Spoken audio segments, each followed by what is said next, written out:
What's up, everyone? It's Michael Fight, and welcome back to the show.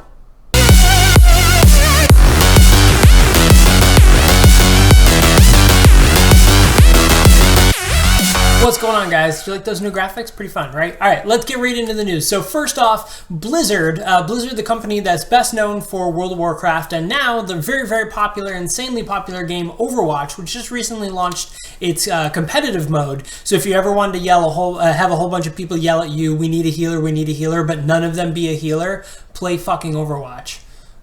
Anyways, so it's claiming that a company called Bossland Software is violating a copyright, hurting sales, and discouraging honest players. Bossland is a foreign company that basically creates a PC mod that allows you to circumvent a lot of the gameplay in Overwatch. So for competitive play, it's pretty rough because it makes things like it makes characters invincible, gives them no reload times, things like that. So in a competitive environment, cheating, as it is exactly, creates a standpoint where it makes it not fun for players to want to play competitive mode because of cheaters and such. And just recently, a game, The Division by Ubisoft, had the same sort of thing, that there was a lot of cheating going on and people were having a rough time playing in their PvP mode, their online competitive mode. So the big thing is that their software is called Watch Over.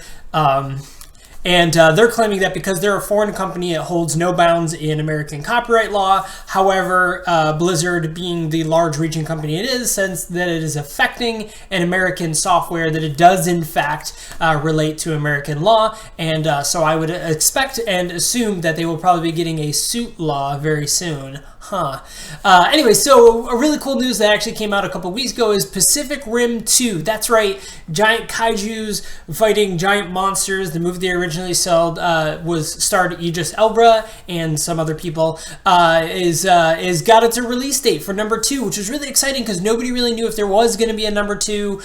This movie was originally directed by Guillermo del Toro. If you haven't seen the movie, I highly recommend it. It's one of my favorite action movies, specifically because it's one of those films that it doesn't try to do more than what it actually is. Giant monsters, fight giant robots, the end. It's fantastic. But, so they officially announced the sequel's release date, which will be February 23rd, 2018. And in other cool news, it's going to star John Boyega, who recently was playing Finn in the Star Wars trilogy, the new trilogy coming out. So he's going to actually play the son of Idris Elba, which is going to be kind of interesting because they kind of never let on that was a thing. So I'm assuming there's going to be kind of that, like, dad didn't want people to know I existed because I didn't insert plot line or whatever.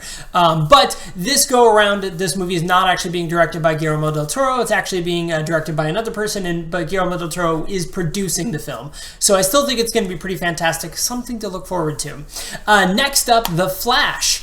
So the TV series, the hit CW TV series, Tom Felton, Draco Malfoy, has recently announced that he has joined the cast as a series regular. He's going to be playing the character Julian Dorn, and he is going to be working alongside Barry in the CSI lab, and that's going to happen coming up this fall, which is super exciting because they're actually have announced that they're going to be doing the Flashpoint series.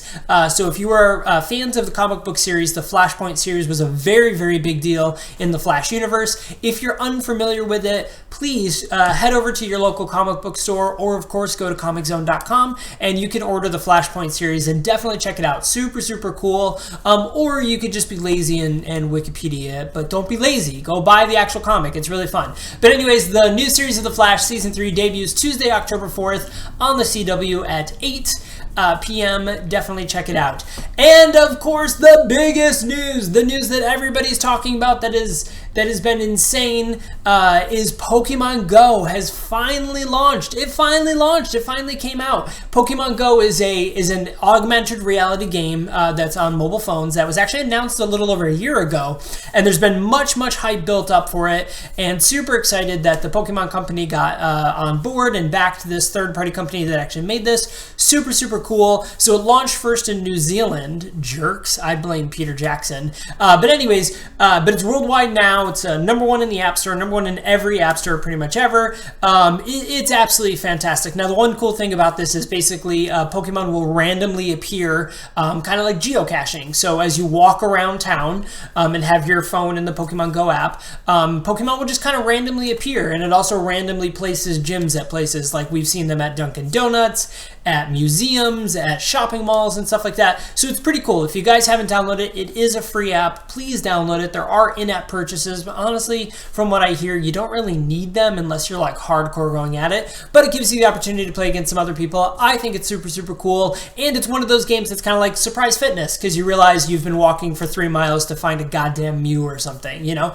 It's pretty cool. All right, guys, don't forget to check out, I'm going to be doing a review of Mike and Dave Need Wedding Dates, so definitely check that out on the channel. That is uploaded, and you guys should take a look at it. And thanks a lot, guys. Don't forget to share this if you found it interesting. If not, you know, like, it's cool. It's whatever, man. All right, guys, bye.